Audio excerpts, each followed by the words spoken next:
বিশেষ খবরে আপনাদের স্বাগত। এই মুহূর্তের খবর আরজিকর মেডিকেল কলেজ।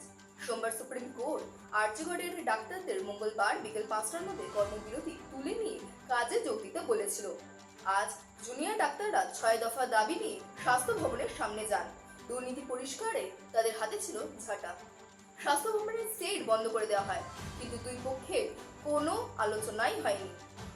জুনিয়র ডাক্তারদের দাবি ছিল স্বাস্থ্য ভবন কোনো প্রতিনিধি পাঠালে তবেই তারা আলোচনার জন্য যাবেন। 5টা বেজে যায়, তারা রাস্তাতেই অবস্থানে বসেন। তারা জানালেন ন্যায় বিচারের জন্য, দুর্নীতি মুক্তর জন্য সারা রাত বসবেন। খবর, কলকাতার আলিপুর আদালতে আরজিকরের প্রাক্তন অধ্যক্ষ সন্দীপ ঘোষকে সিবিআই নিজেদের হেফাজতে নিল না, তবে তাকে লক্ষ্য করে চটি জুতো ছোড়া হলো। মহিলা আইনজীবীরা এবং সাধারণ মানুষ বিক্ষোভে সোচ্চার হন।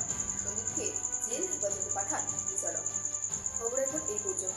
ফিরছি পরবর্তী খবর নিয়ে। ততক্ষণ আপনারা সুস্থ থাকবেন, ভালো থাকবেন এবং আমাদের চ্যানেলে প্রথমবার হলে অবশ্যই সাবস্ক্রাইব করবেন।